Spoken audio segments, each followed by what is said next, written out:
Yeah, yeah, wouldn't ends. We back with another one for the youths in them. Yeah, young, brilliant minds, future in sight. Got the power to make change, make the world ignite. Let nobody say you can't achieve your dreams are seeds. Someone just watch them grow. But you gotta believe in the youth effect. We're raising up the youth effect. Can't hold us down. The youth effect, we breaking ground, the youth effect. They gonna hear us roar. Educate, we get the key, unlock the potential. A lesson every day, knowledge essential. Standing tall, walking proud, let your voice be heard. Unite together as one, spread the love with every word. The youth effect, we're raising up the youth effect. Can't hold us down.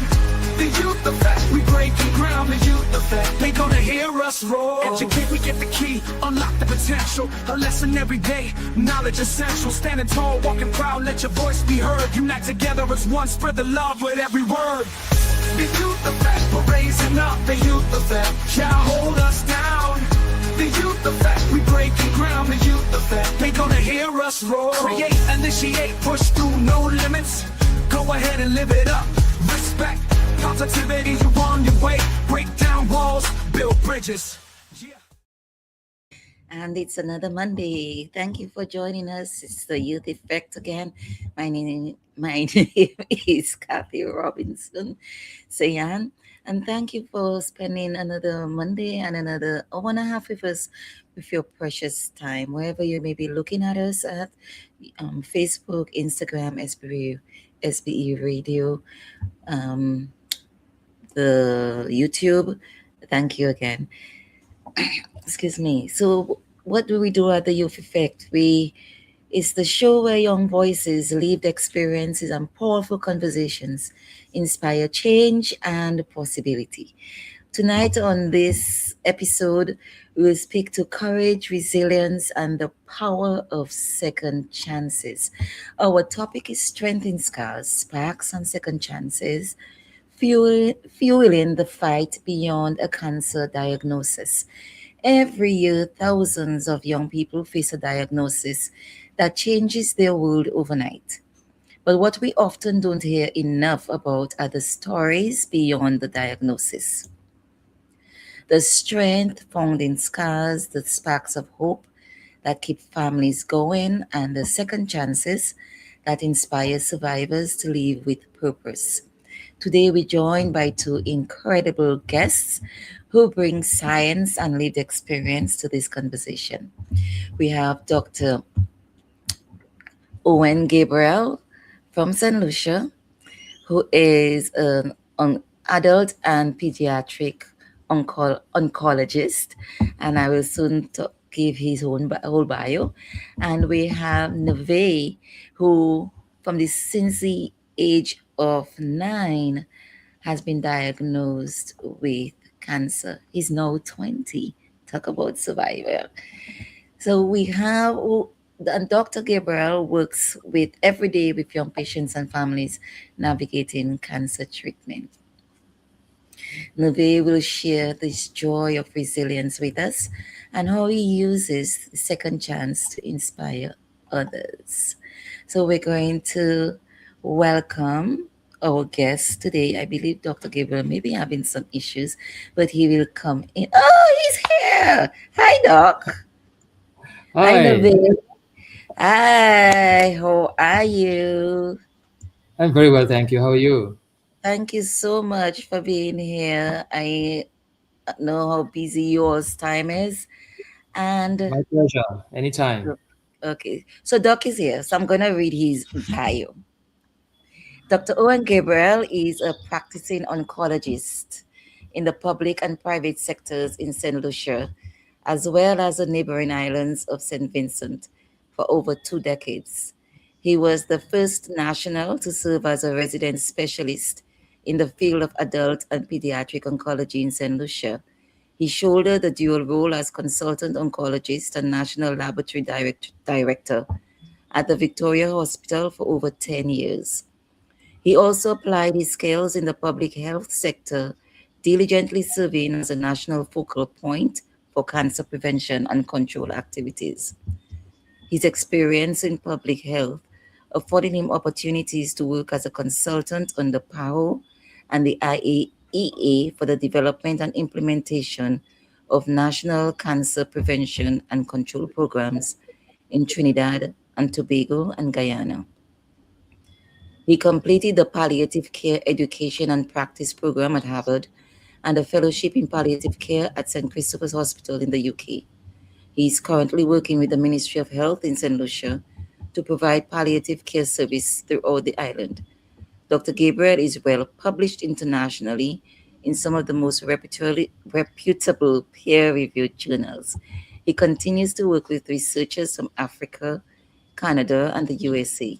He was a member of a panel of palliative care physicians who shared their experiences in the discussion of optimizing universal health coverage for palliative care for adults and children in the Caribbean and some African countries at the 2024 World Cancer Congress in Geneva, Switzerland.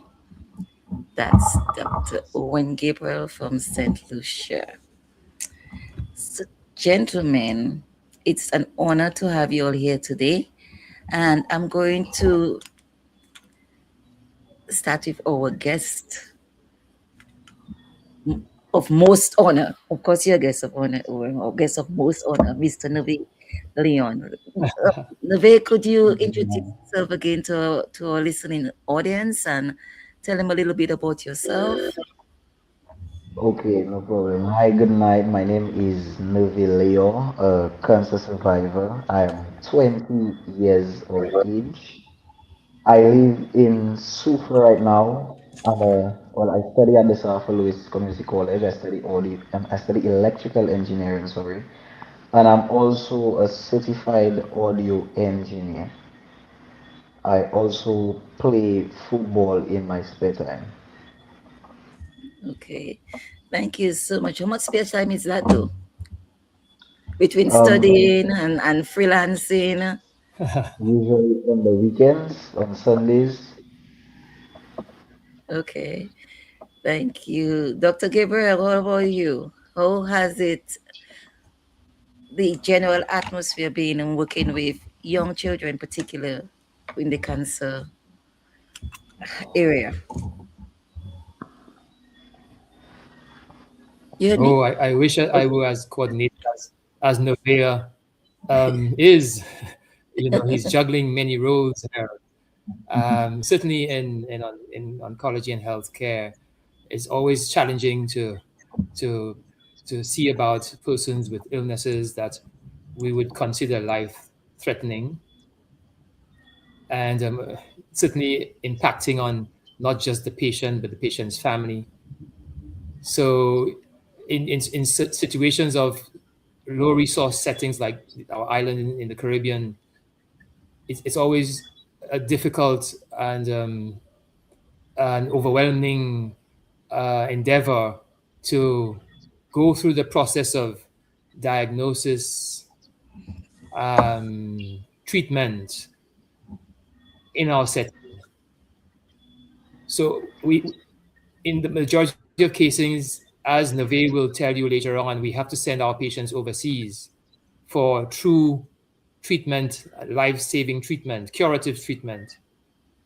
I'm sure we'll find out down the line Nove's experience, his personal experience in that respect. But we have many other persons who, for one reason or another, namely things like financial situations and the question of lack of resources and services that we are unable to see about them in a way that is effective so that we get positive outcomes. And But what are, sorry, go ahead. no, but we do the best we can, and sometimes we have wonderful success stories like Nove's, where he had a hybrid type of treatment. He did most of his treatment overseas, and we did some sort of maintenance treatment down here. Okay, good. So And what are some of the most common cancers you have seen affecting children and teens, especially in our Caribbean region and the Africa and Caribbean? Um, do we have almost the same kind of cancers showing up? Seeing that you do researching with these doctors in well, that area. the profile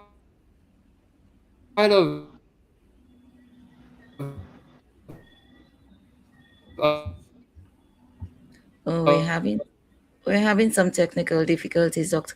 We're not here. It's breaking up.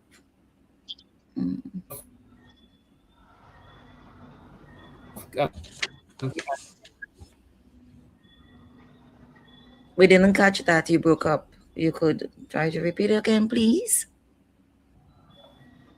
Okay, he's gonna come back. In the meantime, while Doc is going, yes, get I'm so sorry. okay, great. Okay, I was saying that the profile of cancer cases that we have here is no different to what obtains in the world, the rest of the world. okay, Generally, cancers affecting children 1 to 18 in order of frequency, you'd find the majority being leukemias, what what we term blood cancers, and about 30% of tumors affecting children are leukemias. So they're the majority. And there are two types. The most common one, the more common one would be acute lymphoblastic leukemia. And the survival, thankfully, is quite high. But we also have acute myeloid leukemias, which are less frequent but certainly more aggressive and associated with poorer outcomes. could you just give us a breakdown between the acute and the my? Oh, Oh, yeah, yes. it's just about the kinds of cells that are affected in the bone marrow, Okay, especially. Okay, so the lymphoblastic leukemias is this particular type of cell that's affected. The myeloid leukemias is a different type of cell. And, you okay, know, our cells are very important for, in this case, our defense mechanisms and certainly mm-hmm. our immune systems. And Mm-hmm. if you don't have a good immune system, then you find yourself unable to defend yourself against common illnesses. You have acute leukemia. If the symptoms are now become conspicuous, what you find things like fever, fatigue,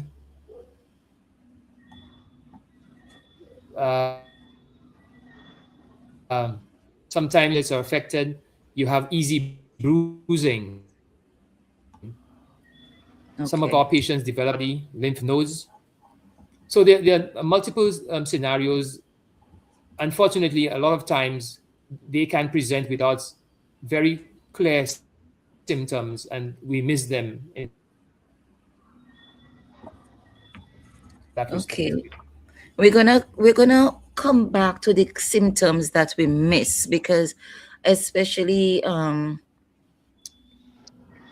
our society, a lot of times we say we're looking at something and we put it on hold and we end up at the doctor's office last minute. So we're gonna go to Neve to ask him um his really his journey and what it has been like for him, his family when he was. Do you remember the time you were being diagnosed with your family? What was that experience like? Well, the experience was not a pleasant one. It was a bit scary at first because at such a young age, hearing you diagnosed with such an illness, and from what I've been hearing and researching that it could be a terminal illness, I was really scared at the beginning. Of course. Mhm. Yeah. And who was with you throughout that journey? It was my mom who was with me. And right now, your mom is still with you? Yes, she's still, well, I currently live with her right now. Okay. All right. So from 9 to 20, that's 11 years of treatments. Could you give us insight to some of the treatments and where you have been for treatment? Well, it started off right here in St. Lucia. they were they were running still running some tests and giving me different medications to control it for now. Then I believe after 3 months I was sent to Martinique for further treatment. Well, the beginning of the treatment, I would say. I stayed in Martinique for 6 months, I believe. And then after the 6 months I was sent to France for the actual the treatment which would heal me, I would say, and I stayed in France for 9 months, close to a year, Okay. And throughout that journey, mom was next to you by your side. right next to me by my side.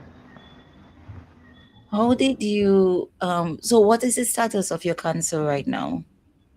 Well, as of right now, I did my last checkup. I believe was it last year summer, and they told me that now I'm officially cancer free and it has no possibility of returning at all. Oh, that's what was that like when you heard that news? Explain to me the moment. Well, um, it was, I would say it was a good moment. B- And I would also say that I was already expectant of that news because from the time from I believe I did a checkup maybe 2 years back, they had already told me that I was basically cleared, but I just needed to get the all clear from my doctor. So I was kind of already expecting to hear that I was cleared.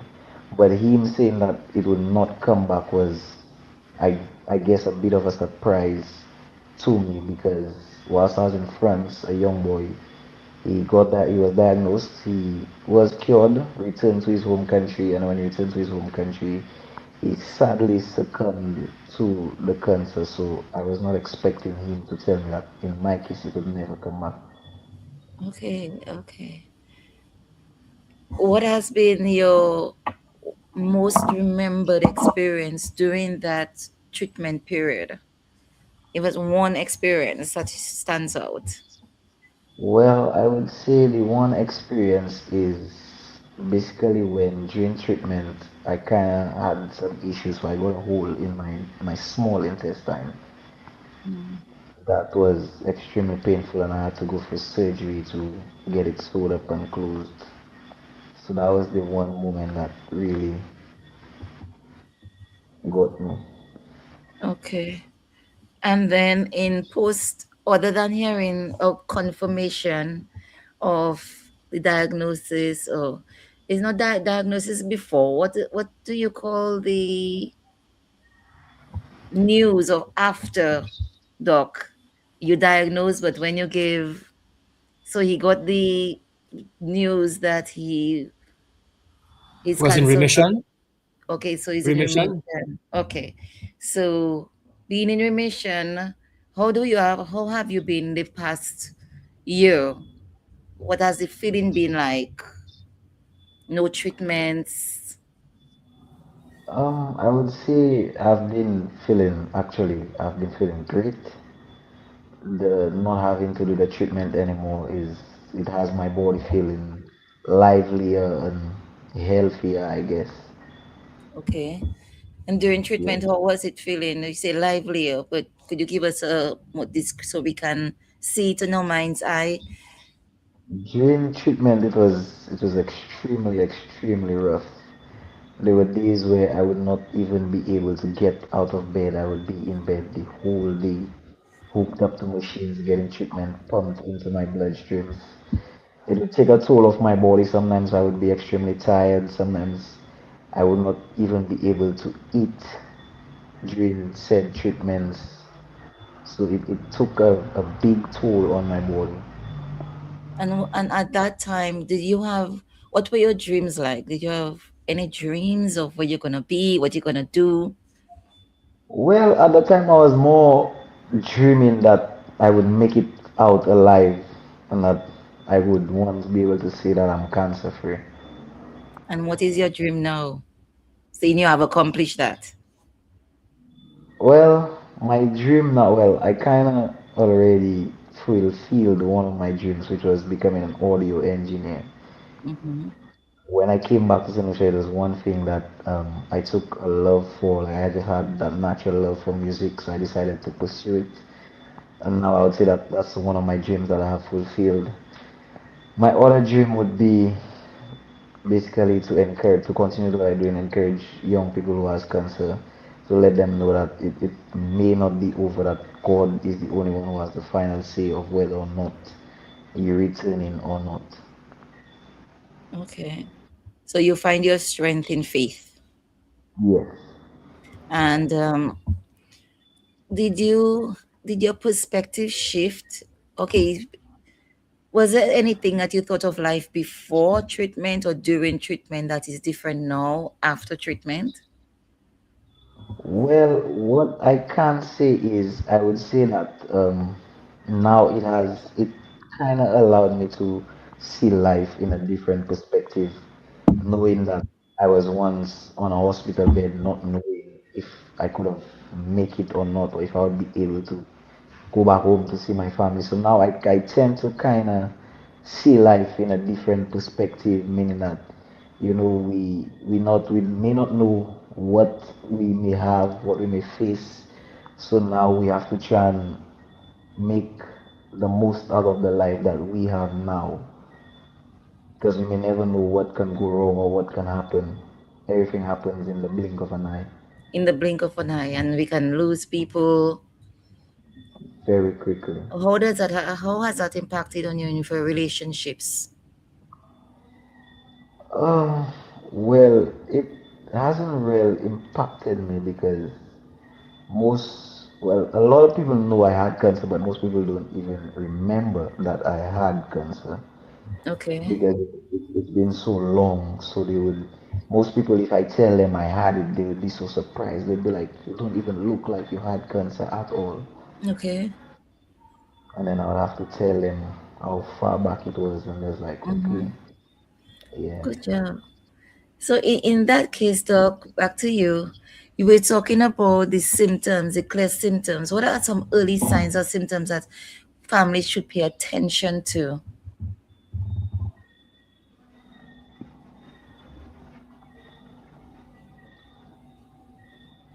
Can you hear me?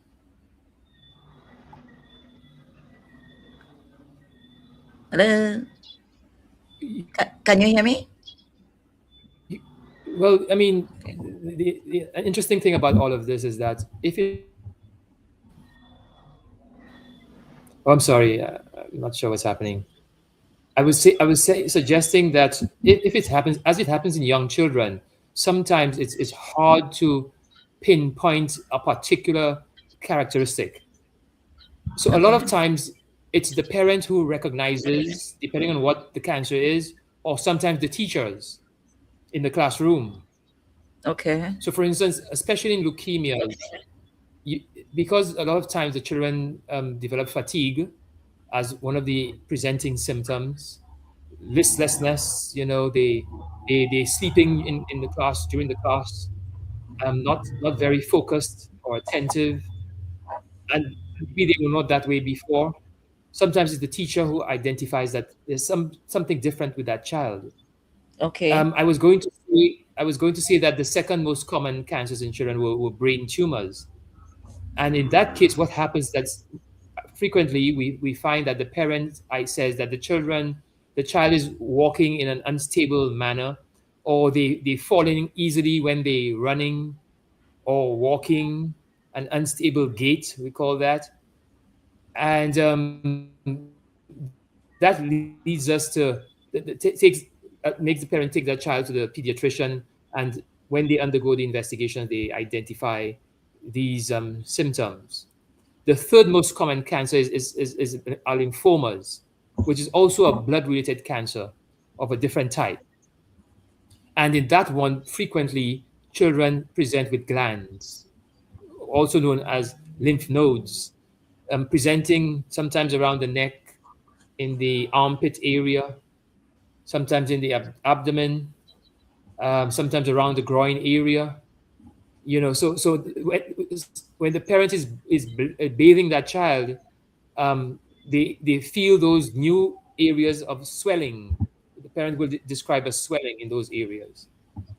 Sometimes other solid tumors, that you can have in children would be tumors of the adrenal gland, tumors of the kidneys, tumors of the muscles and of cartilage tissue. So we have neuroblastomas, nephroblastomas, and rhabdomyosarcomas in respectively. So a lot, the symptoms that children present, it depends on the kind of cancer we talking about.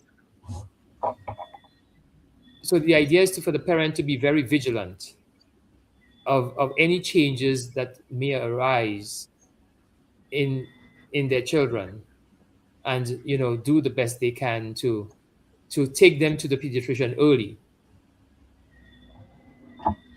As well as listen to our children, right? Absolutely. What would you Absolutely. say towards that? Because not blasting our Caribbean parents or anything at all. Sometimes we tend to think children do not know their bodies or they do not know themselves. Or say, you're always sleeping, get up, do something. Or if they're falling all the time, we might say they what's the word Clumsy. I'm looking? Yeah, right. So instead of taking these things seriously and noting them, we dismiss them. What would you say to families in these situations? Well, the tricky thing about pediatric cancers is that, unlike adult cancers, which are lifestyle associated and exposure to environmental carcinogens, these are genetically determined, as well as from the biology of the cells and of the person.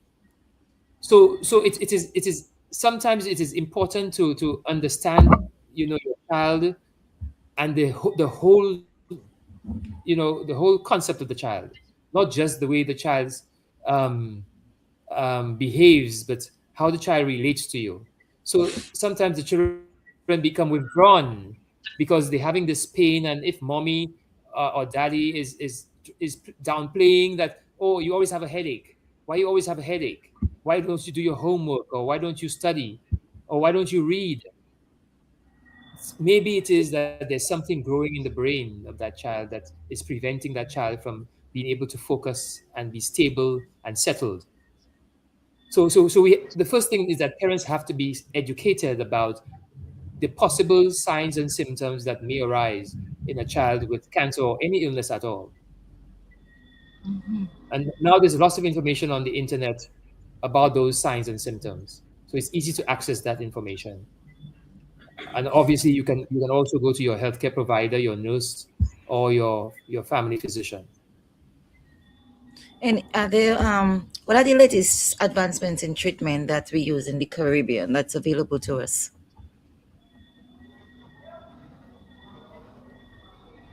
I would unfortunately, the majority of progress in cancer care has been in the realm of the adult cancers, unfortunately. Okay.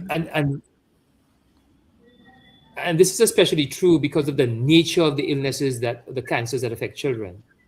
So in an adult cancer, which are, for the sake of this program, prostate cancers, breast cancers, cancer of the cervix, cancer of the colon and rectum, these are the common ones in adults. And once you have a breast cancer, then you feel a lump. So they maybe go to the surgeon and have it removed.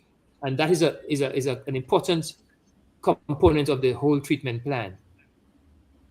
Whereas in the child, these cancers grow over time within, you may not see it from outside. It's just about changing behavior. So surgery is no longer the mainstay, especially in leukemias, Okay. lymphomas. So, and in this case, chemotherapy would be the mainstay, which is what um, we had with children with leukemias. And Okay. chemotherapy is very intense, very aggressive. And we say that there, there are 3 or 4 phases of chemotherapy. Induction phase, which is where you try to be as aggressive as possible to destroy the millions of cells, the cancerous cells in that body, with so many side effects. Sometimes our patients have to be isolated in a room where you do your best to avoid the exposure to germs, bacteria, viruses. And maybe at one time Neve had to wear a face mask. His parents would have to wear a face mask. The medical persons entering that room fully gowned to ensure that none of their clothing or their hands would transmit any, because when you apply that chemotherapy, that immune system is vulnerable, and that patient may die from a simple thing. So we do not have the sophisticated structures on islands, even now, to house a patient who has to undergo intense chemotherapy, for example. Because it's not just about the medication, but it's also about the human resource and the infrastructural resources that will ensure that this patient survives. And look, Neve actually went to France. Even in Martinique, there is a scarcity of access to these kinds of infrastructural um, units that are more available in France, first world countries. So I would say that we are gradually progressing in that respect, but we are very far from the ideal, very very far.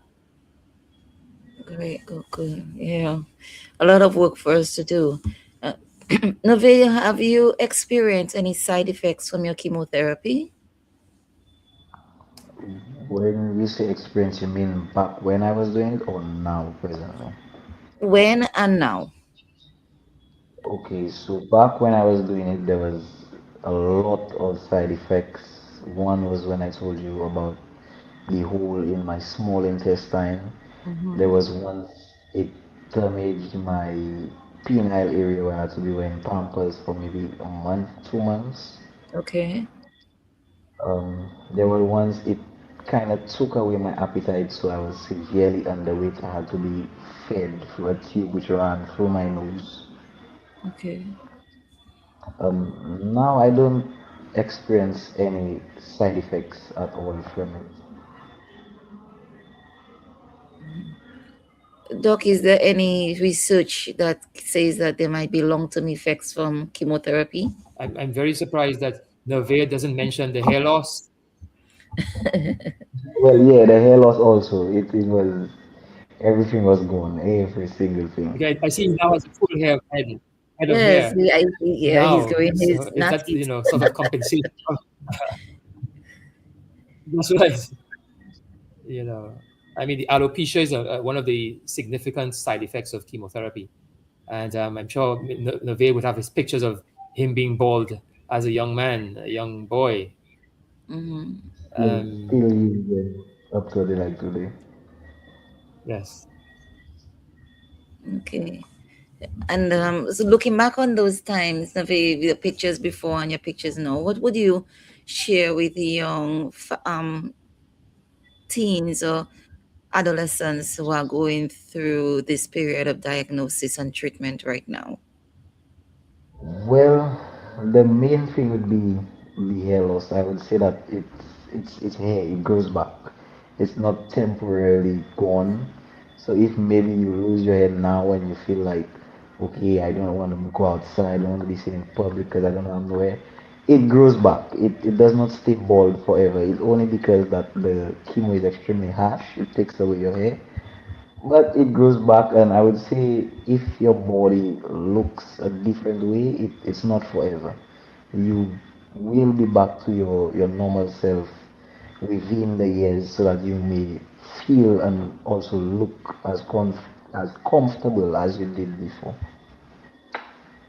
Okay. Could you give us some experience other than your mom? What the effect was like on your family? Well, the effect on my family was a very challenging one, being that I was the first person in the family to be diagnosed with cancer. I guess it was tough on them because they had to go so long without seeing me, and they were worried every day, questioning whether or not that I would recall whether or not that I would come back to so I can be with them and see them and start socializing with them again. So it was really tough on everybody, I would say. Doc, how do you recommend families navigate this transition during this period of time?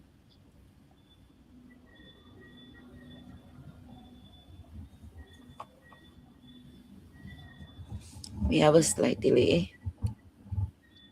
Is that question for me or for Navia? Yes, for you. Oh Well, yes. yes. So Uh-huh. yeah, the impact on the family. I mean, it's a very complex scenario.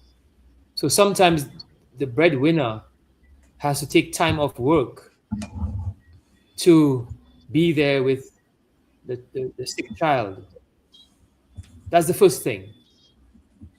So, negotiating with your employer about being present for your child is one challenge that is very difficult to overcome.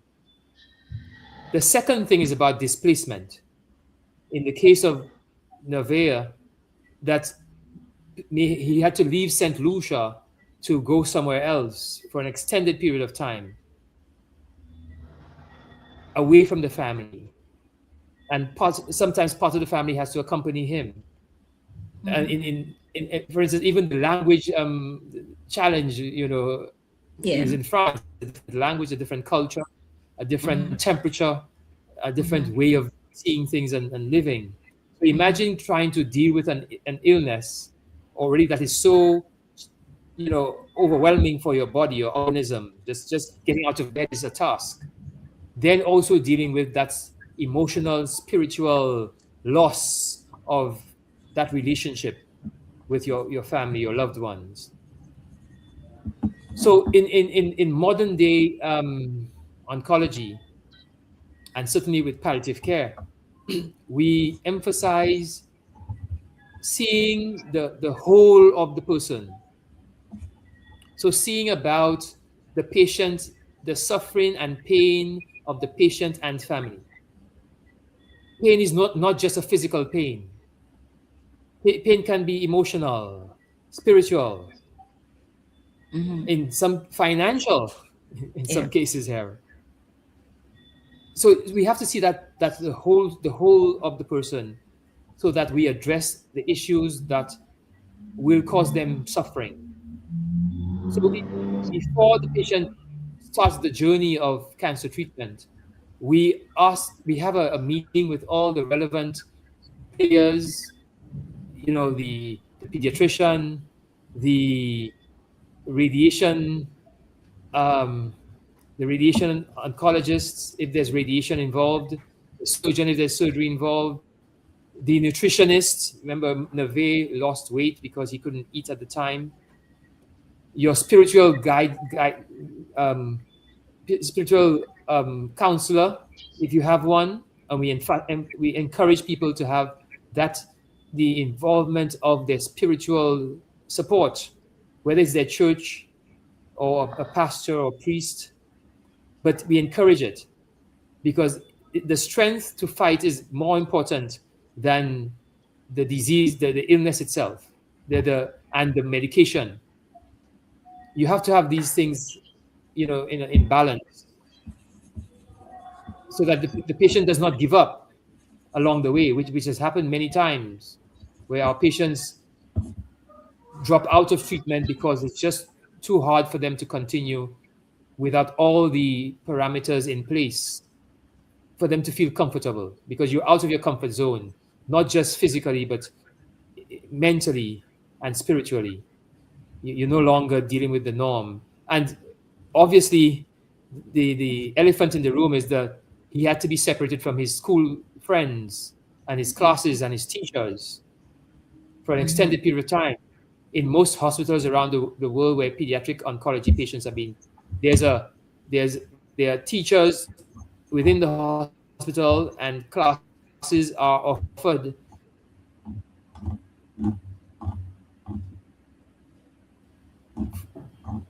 for the grade that they're in. So instead of going to school, the school comes to you. Okay. So it's a wholesome affair. Mhm. Unfortunately, in the Caribbean, I don't think we have gotten to that stage as yet. Okay, we're losing. So never while we're with doctors, internet is buffering. Could you tell us about that level of support your village you had that was surrounding you? Well, the level of support that I had surrounding me was, I would say, an immaculate support system from my family to my friends to people I would say that at the time that I did not even know was supporting me and giving me the encouragement to carry on and fight through the days. Mm-hmm. And what friend stands out to you? What friendship stands out to you?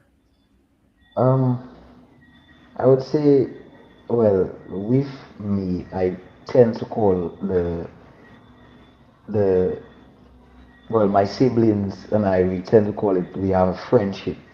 Good stuff. Yeah. So I would say that that friendship was the one which really stood out to me. They were constantly calling to check on me, making sure that I'm okay, making sure that everything is going okay, that Mm-hmm. I'm doing okay mentally, that I don't give up, that I continue fighting because I mean they're waiting for me to come back home and they can't wait for us to be back playing with each other in the yard, on the field, the roads.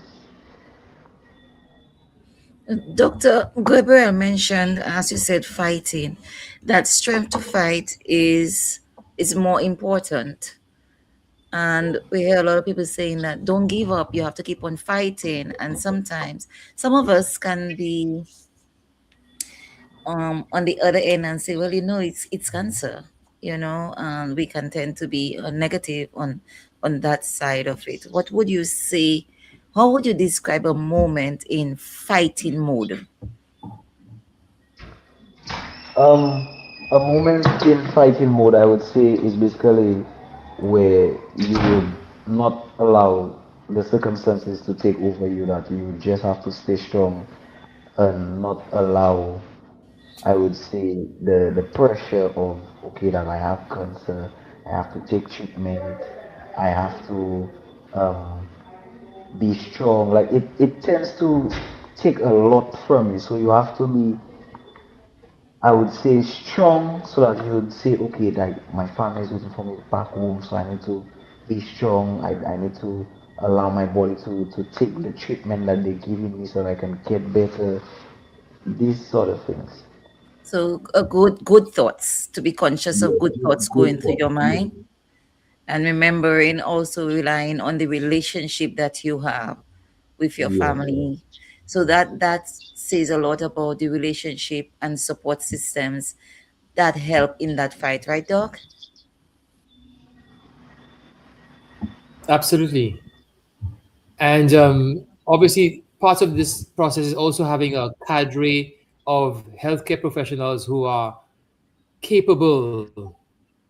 Um, one of our gaps in the region is that we have few trained oncology professionals, both in nursing as well as as specialists in oncology and hematology. Well, So a lot of times we depend on overseas facilities and the goodwill of charitable organizations to help us through the process. Yeah, it's important for us to come together as a society to push the work of pediatric oncology and oncology as a whole in our region and train people into developing the field. You find that when we do our budgets on in our countries, usually our budgets have little to do with first health and specifically with oncology. So we focus more on diabetes, hypertension, and I mean recently we had the outbreak of COVID-19.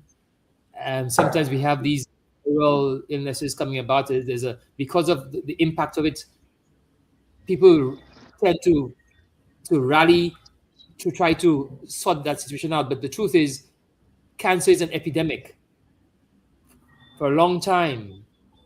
I mean, currently is the second leading cause of death in the region of the Caribbean, and now that it's affecting young people, it's also affecting productivity, and these young people have to become the future of our countries. So we want to ensure that they get there in the best possible state of health so that they can work to better themselves and their individual communities. Good stuff. Yeah. And Neve, one of our guests said that kudos to you for being so strong and resilient, and with regard also to your support system. Yeah, and to Dr. Gabriel, very informative, and due to the fact that not too many people are aware of it. Yeah, we don't hear so much about young children, young people who died from leukemia. I had an uncle who I've never met who had leukemia. He died at the age of 17. Um, so that was years ago. He and my father were very young. And I know, so though I wasn't, and I have persons in my family who have been stricken with cancer and going through the cancer journey as well. So one of the things I have realized too, it can be both ways. People can be very secretive about their cancer journey. Some of them can be very dismissive about it in terms of being something we call positive toxicity. Could you tell us something about that, as well as some people not being optimistic enough?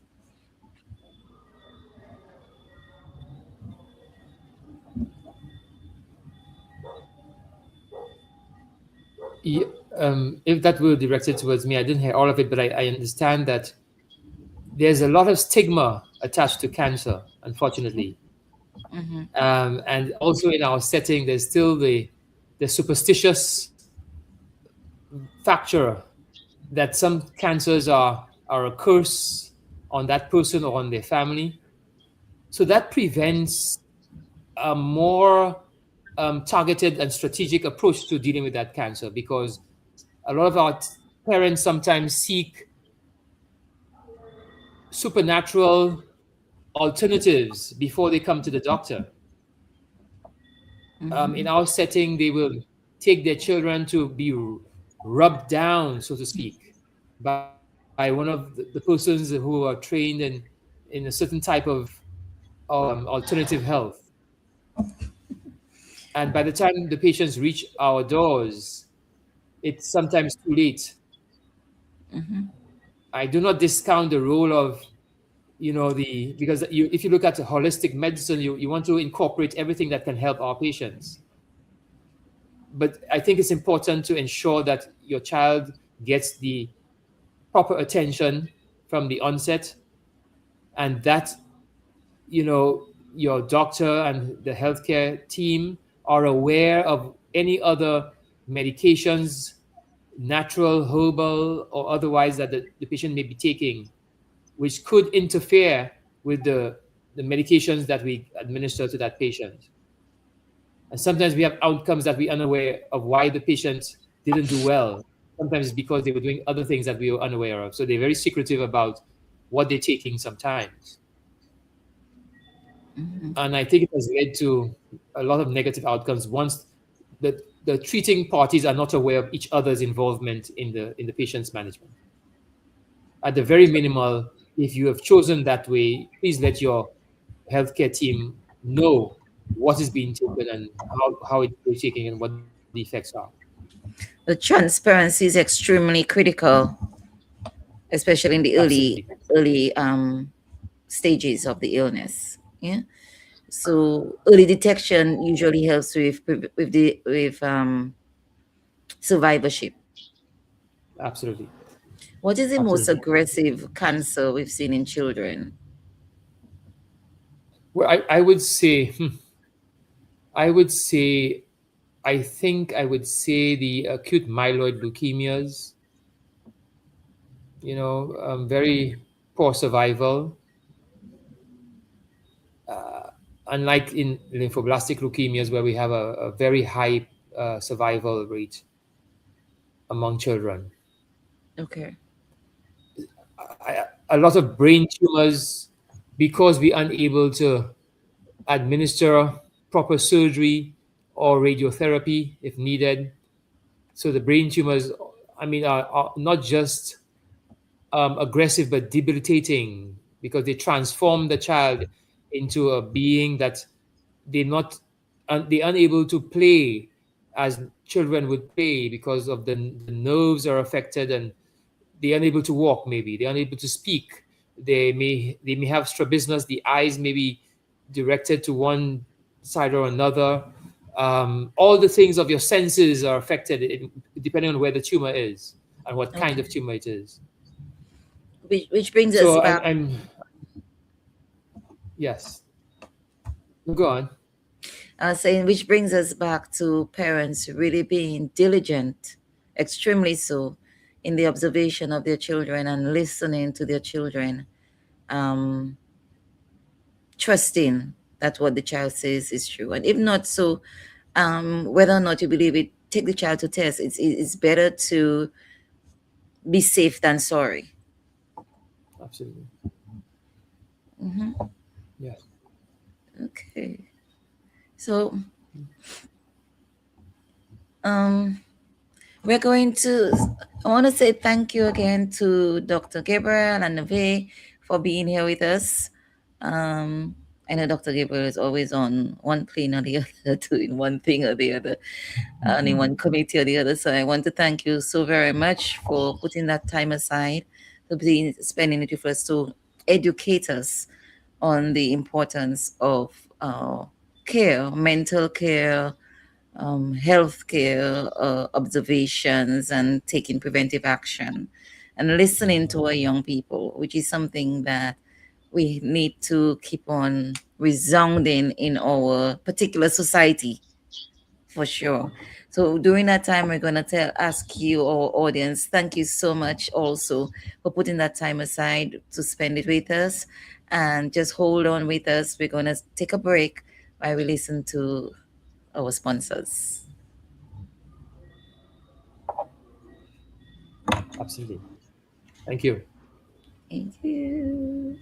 Very sad. Very sad. Okay. Guess we're gonna talk a little more. Our sponsors thing is not ready yet.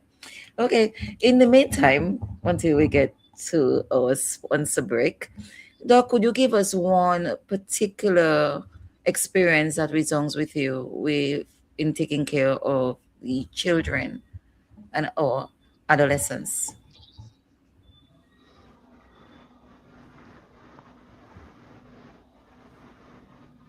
You're muted. I'm always reluctant to tell this story. Oh no, I don't think I am anymore. Can you hear me now? Yes, I can. You, you able to hear me now? I'm hearing you. Yes. Okay, sorry about that. I was saying that I'm always reluctant to retell the story, but my first experience with a childhood cancer was Gloria, and that would have been in the year maybe 1999.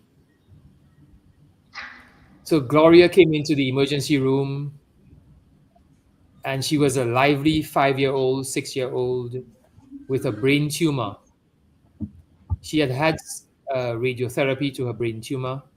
And when she came into the emergency room, her parents had noticed that she had had some changes in her behavior.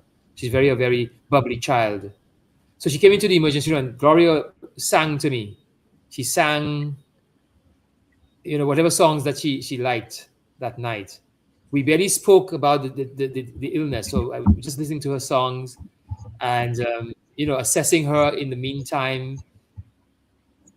Very bubbly child. We admitted her that night, and she went onto the wards. She saw her pediatric oncologist there. She saw her surgeon. She saw her radiotherapy oncologist. I went to see her every day, and we spoke, played, and Gloria was dead by day 5 because that tumor had a rapid expansion, destroyed her brain. So that child who sang to me on a Sunday was dead by Friday. And that's just a troubling experience, because you think that you have lived your life many years, and this young life is cut short by a tumor that she has no way of doing anything about it. Mhm. It just grew, and even though there was an intervention, it did not neutralize the growth of that tumor. And see, just to see how her parents and her family responded to that loss was just very troubling at the time, and I suppose it still is, because I'm telling you the story. Yes. How has that changed the way you do medicine and treat your patients? Well, the good thing is, I mean, during my training, we were asked to have debriefing sessions with a clinical psychologist, to deal with that kind of trauma that we would have gone through in our practices. Mhm. Unfortunately, in the region, that is not necessarily available to all of us. A lot of oncologists go through burnout. One of the Okay. highest rates of burnout, happen to oncologists because of the kinds of patients that you have to deal with and see on a daily basis. Um, it's quite a task. It's quite a situation to manage and to ensure that you don't overload your own emotional well-being has to be taken care of so that you can do your best for the patients. So in the first instance, you know, now it allowed me to pay more attention to children with cancer in the first instance and ensure that things are done properly as much as that is possible along the way. Uh, a good point you Just make, to do and our one best. that, yes, The and various not only in, yeah, the delay has us talking. Yeah, one of the main things you pointed out is the lack of support services for persons, professionals in that field. So, what other ways would you recommend in terms of self care? Because if you are our professionals, our main treatment system, and not in the best of health, then you cannot take care of us. You cannot give from an empty cup. What some forms of self care would you recommend? sorry if we aren't able to take care of whom. Yourselves, the Oh, professionals. What do you yeah. recommend as a form of self care? Oh, yes. I mean, there's so many options available for persons. I mean, I like meditation as a form of self care. Sometimes reflection on what has happened, where your strengths were, where your failures were, how you could make things better. Sometimes I do some journaling just to sort of process those feelings, process those experiences, and certainly you try to exist within a community of support yourself, your friends, your colleagues, your family, a social network that allows you to buffer the impact of cancer management as the primary provider of that care. Unfortunately, I still think in the region we still frown upon counseling. If a doctor says he's going through counseling, they say he's losing his mind and so on, and that might actually um, send you to the licensing authority to see whether you're good in the head. So, I still think we need to grow in that respect in terms of seeking help when we actually need that help, or before, as a friend of mine says, the chassis is on the ground. Before you get to Mhm. that point of total collapse or an irreversible condition, then you probably need to seek that counseling. Unfortunately, that kind of support is not always available within the institutions that we work, and sometimes we have to look for it beyond the institution. But certainly, there are some things that you can do for yourself, of those some of which I've mentioned along the way. And active exercise. Oh, wonderful! Oh, most absolutely. You don't That's right. forget the active exercise, right? The way, Absolutely, absolutely. the way. What about you? What forms of self treatment? I mean, self care. Have you been involved with to keep yourself going? Well, I would say, well, that's where the football comes in. It basically takes my mind off the fact that I had cancer and I dealt with it. So when I play football, it puts me in a state that, hey, I completely forget about everything and I focus solely on the football. So it tends to put me in a space where, for that slight moment that I'm playing, that I would be at ease, I would be free.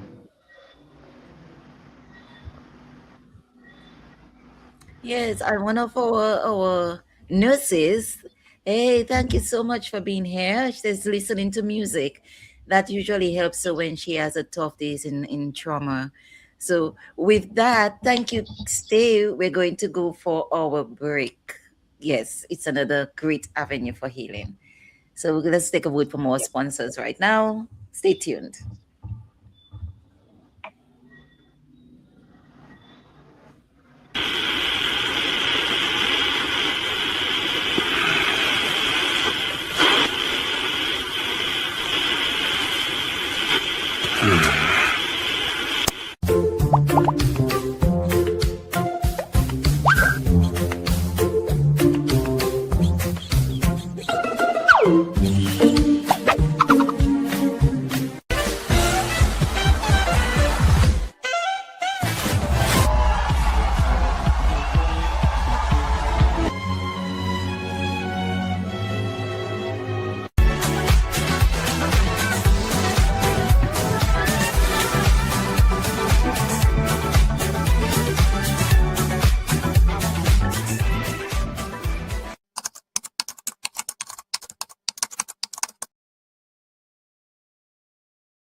Hi, thank you for staying with us. We're speaking tonight on second chances of young people being diagnosed with cancer.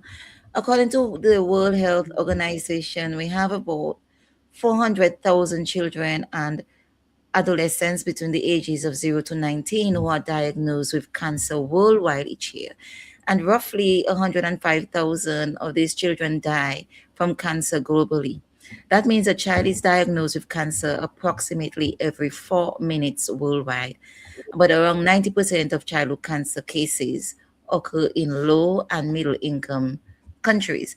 Of course, with the as Dr. Gabriel was saying, because of the lack of resources, it would it would be good. It would be equal to say that, or because of that, then we have the highest rates of mortality in terms of child cancer rates. And about 730 teens in that age group are expected to die from cancer in 2026, being that among teens ages 15 to 19, about 5,660 will be diagnosed in 2026. 730 teens. That's a lot. One is a lot. One is a lot. So we're saying that less than 30% survival rate in low income countries. because of our limited diagnosis and treatment access. What things are being put in place? Are there any organizations, associations that we can look for? I know in Dominica there are support cancer groups mainly for adults. Um, are there anything that's targeted specifically for young children to youth, doctor? Oh, yes, it's a good question. Thank you for the question. I would want to approach the response to this question by suggesting that because we focus is the low hanging fruit, so to speak. Because we focus on adult oncology, what's in place is basically for adult oncology. So, for instance, even our data concerning children is very sparse in our setting. So, we can't manage with what we don't measure. Right. And because a lot of times children go overseas for treatment, sometimes we don't capture that data on island because the child has sought attention overseas and elsewhere. So even in the sense that our screening programs, our early diagnosis programs target the adult population in the main. They're not age specific. So we need to look at, I mean, whilst we have low resources and we need to focus on the things that we can do, we also need to ensure that every life we save is an achievement in itself. And if we can cure a child from a cancer, then we have achieved a lot, not just for that child, but the child's family and the community where the child grew up. In fact, when we hear about cancer in children, it always raises the most responses among people because a lot of times we have to do GoFundMe pages for these children with those cancers, usually requiring the highest amounts of money compared to adults with a similar illness or similar stage of disease. Because that the child evokes a very emotional response throughout the community and the islands. We need to come together. I don't think there are any support groups for childhood cancer. There are support groups for breast cancer in women. There may be support groups for different types of things like sickle cell anemia. But I don't think I know of a support group for childhood cancer anywhere in the region, for that matter. Certainly not in St. Lucia. Navi, what would you say towards that support even after treatment? Um, especially after treatment, I would say that it would be good if we had maybe some sort of group checking in on these survivors, because I mean, coming from going through such a hard time in your life, dealing with cancer and fighting it, it tends to shift your mind and it tends to put you in a state which may not be the best for your mental health. So if there would be a group would constantly maybe once every month or 2 months check on such survivors and just to ensure that they're okay, ensure that everything is going good with them and they're still on the right track, it would be really amazing. Would you be willing to accept the challenge to start something like that? Um, I wouldn't mind, but it time comes into there. Is the time? Well, I'm if not sure if okay, I would have much time. okay, okay, let's change the scenario. You have experienced, let's look at the scenario. You have experienced it, Mhm. and you are suggesting that that would have been something good to have even presently. Yes. Yes. Okay. One of the things I say about time, no offenses meant, but one thing I say about time, that whenever we need to do something where Mhm. time is involved, if we have to give our best to it, it needs to be penciled in. Even seeing, when I mean penciled in, it needs to be scheduled. It's part of your lifestyle. It has to be, because if we just have to say of our minds that this would happen, it's never going to happen if we do not plan it. Does that make any sense to you? It does. Yeah. You plan to have to go to your football, you plan to go to school because it's Mm, already in our schedule. We just dismiss it as something that naturally happens. mm, Even in our daily relationships, we say, I don't have time to check up on people. I don't have time, but life is so short for us to spend. Today, we were having a conversation with a friend. Um, and with a classmate, and it's like, okay, we need to schedule that time for us to meet at least every quarter, because our life mhm. will always be busy. Our life will always be busy. Something is always going to happen. So the way I see things, can disagree, that for us, if we want something to happen and there's nobody else doing it, then we take up that challenge and we take up that mantle. My father used to say some also, whenever if somebody suggests something, then that would be the best person to take up the challenge to do it. But another thing could be resources, and not knowing where to start could be challenging. Would that be something that you may be concerned about? Yes, actually. So if you get the support and the help, would you be willing to take up that challenge? I wouldn't mind at all. Okay. Dr. Gabriel, would you be willing to help take up that challenge to set up something with regards to support for young people in pediatric care? Oh, absolutely. Um, Okay, so then I'm gonna be with well, you. I And mean, we're I gonna think follow it's a through on this. necessary pathway. I believe it's necessary for It's me. a necessary pathway, and it's not Yes. just to support the patients, but it's also to raise awareness among Right. policymakers, administrators, Mm-hmm. governments, so that we pay more attention, we focus more on children with cancers, and allow that journey to have a more positive outcome. Unlike what's happening now, that because there's lack of awareness, lack of the sensitivity towards childhood cancers, then there are no facilities in place, resources in place to support Mm-hmm. those families when we have a child with cancer.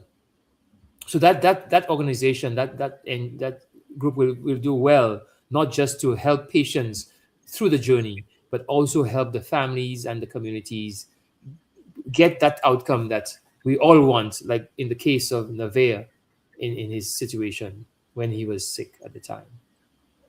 One of the cancer, because it has been so prevalent in my family, um,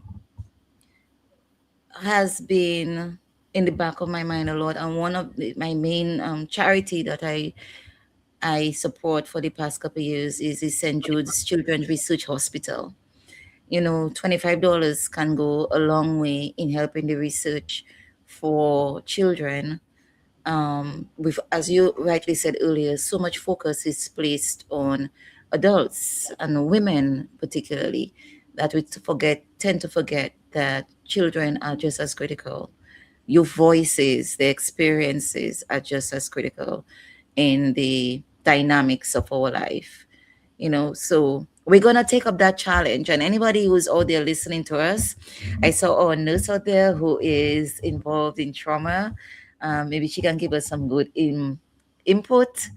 And anybody who's listening, send a message to the Youth Effect 767@gmail.com if you're interested in playing a role in putting some support system in place for our young people who are going through cancer and other such diseases, as lupus as well. Lupus is another thing that is not highly people are not highly aware of. However, that it is these things that we need to bring to the fore for society to be more supportive and to reduce the stigma of health and critical diseases. As we're coming down to the close, thank you, Brown Rose. I can see him being a great motivational speaker on this important issue, especially when going through to reach to this point of his life, one step at a time, start easy from the ground up. So never that is some encouragement for you. Okay. Sometimes we just have to step out of our comfort zone and then we'll see the amount of support that we'll get. But we're gonna work on this. This is going to be our champion. Um, I don't like to call it a project because it's not a pet project. It's something that Mhm. is critically needed. Um, as I said, in our countries, St. Lucia, Dominica, and the rest of the region.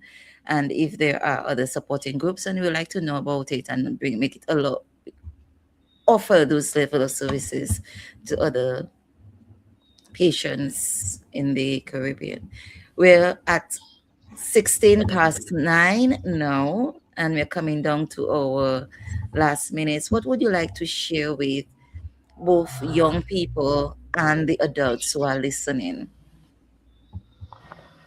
Well, what I would like to share is that one might say that if you, let's say you have somebody in your family who is fighting cancer, or you as a young person is fighting cancer, I would say that in anything that you do, that you don't stop trusting in God, because He's the one in charge. He is the one who has the final say. So I would say that you should keep your faith strong and always believe in Him, so that He will heal you, or He will heal said family member through this challenging time. And to adults, To adults, I would say, well, basically, I would say to let's be more, I would say, vigilant in our health. I would say, especially towards men, that is not but that because we're man or men, that we may tend to think that, okay, I do not need to go to the hospital, I do not need to go to the doctor. The slightest problem can be a major issue in the long run. So it will be best that no matter what, that we visit the hospital and ensure that is not nothing major going on with us. yeah, thank you so much. That is a strong, more powerful point. It's very poignant in bringing that message across to our men because there is a, I don't know if it's a fear of doctors. Our men have this issue of not, I dealing. think it's more of a stigma that, like, hey, I'm a man, I don't need to go to the hospital, I can take care of myself. Oh, okay, stigma. Well, that's true. That is very, very true. Thank you so much for that, and thank you for appealing to our young men, particularly that health, to be vigilant about your health. At least every year, do an annual checkup, a thorough checkup, and be very, very on top of healthcare. Doc, what would be your points to families? I think it's important to approach health as a family. The first part of it is knowing your family history. A lot of us, I mean, you said that there was a lot of cancer in your family. A lot of people ignore the family history in the first instance. Now, a lot of times, the majority of cancers that affect adults are not genetically coded. So it may not be hereditary. But it's important to know your family history. And once that is a starting point, then you can understand your risk for developing any particular cancer. That's the beginning of it all. And then if there's no family history and there's no risk, then just a general approach to healthy living, I think, is important. And for that, I mean, as we have become a more complex society, we have the tendency to consume more artificial products for consumption and to stray away from the natural that we mentioned earlier on. So people are more sedentary, from home into their cars, from the cars into the workplace at a desk the entire day. We using elevators, escalators, and so on. So we're moving less. So the part of exercise is important, but also as important is our nutrition, the pathway to nutrition. Too many processed food that expose us to carcinogens, and obviously the environment plays a major role in the exposure to cancer-causing substances in our environment, pollution, climate change. We know there are lots of bacteria and viruses that could be associated with cancers as well. So for me, the lifestyle approach is the key factor in health, whether it is the chronic non-communicable diseases like diabetes, hypertension, strokes, kidney failure, mental illness. All of these, we have to look at how we approach life in terms of healthy living and avoiding those toxic chemicals and substances that may cause cancer in the long run after they accumulate over time. That toxic environmental exposure. So I think this is the way the family needs to go. First, know your family history, assess your risk, and then do the best you can to live a healthy lifestyle, avoiding toxic foods, avoiding fat, avoiding excess consumption of salt, processed meats, processed foods in general, exercising, avoiding alcohol and tobacco that are known carcinogens. And obviously, you would see that there's a tendency towards being a healthier person if we tend to be with one with nature as much as that is possible. Let me throw a tack in there. Sometimes I have known some people who have been extremely healthy and doing everything that you mentioned, and they develop some form of cancer, even lung cancer, um, pancreatic cancer, which is a very aggressive form of cancer. What do you say to these people who are experiencing those things? Absolutely. We see them exceptionally. These are the rare cases where there may be some genetic predisposition, and that genetic predisposition will, regardless of your healthy living, it may lead you down the road towards cancer. I mean, there are a number of factors along the way. Your immune Hmm. system. So it may mean that you reduce all your carcinogens, those external carcinogens and so on, but there are other factors involved that could exceptionally that could lead to cancer in a general sense. So we really do need But to in the approach majority of people, yeah, on a holistic basis. absolutely, absolutely, And one critical part is knowing your family history. that's right, absolutely. Okay. We want today tonight was very, very powerful. I want to really thank Nave. Thank you so much for being willing to share your journey with us. And Dr. You're most Gabriel welcome. for taking the time off from your busy schedule to help us in a level of awareness on pediatric cancer. We need to remember that scars are not just reminders of pain, they are proof of survival.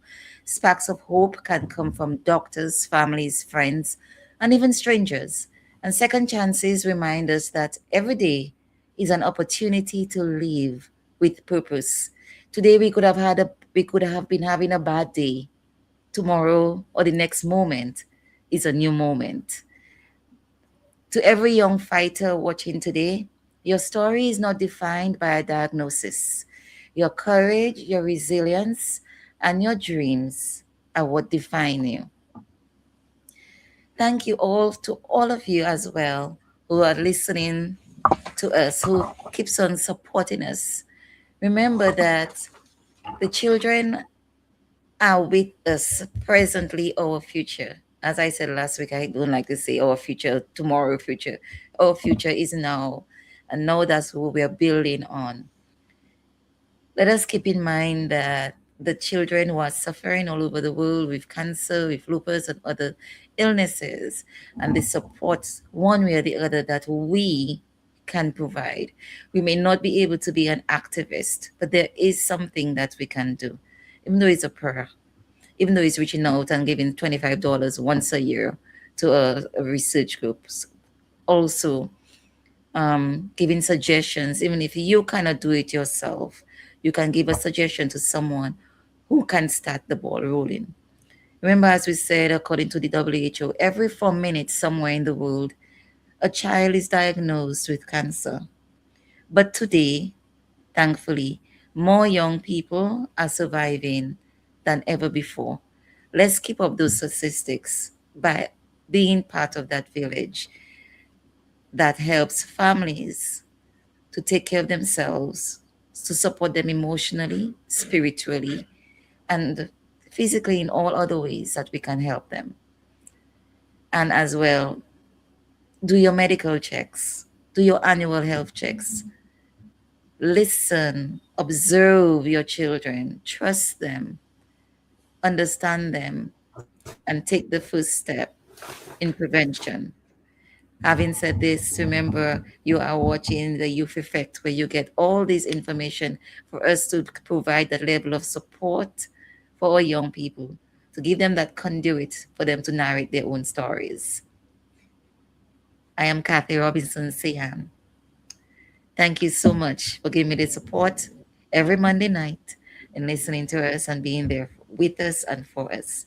Wherever you're listening to us on SBE Radio, Instagram, YouTube, and Facebook. Remember also you can find us on Spotify. Look for the Youth Effect.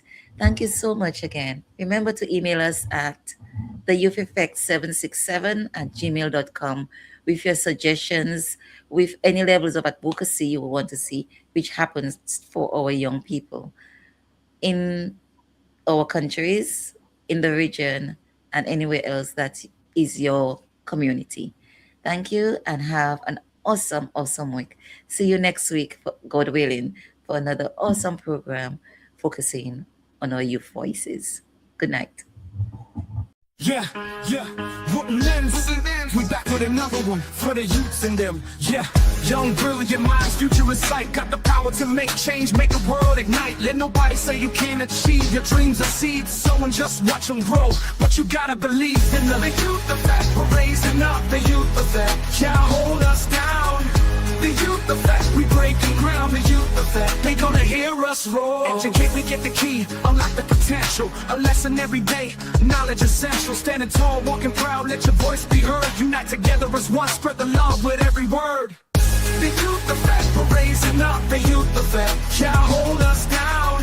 The youth effect, we breaking ground. The youth effect, they gonna hear us roar. Educate, we get the key, unlock the potential. A lesson every day, knowledge essential. Standing tall, walking proud, let your voice be heard. Unite together as one, spread the love with every word. The youth effect, we're raising up. The youth effect, can't hold us down. The youth effect, we breaking ground. The youth effect, they gonna hear us roar. Create, initiate, push through, no limits. Go ahead and live it up. Respect, positivity, you on your way. Break down walls, build bridges.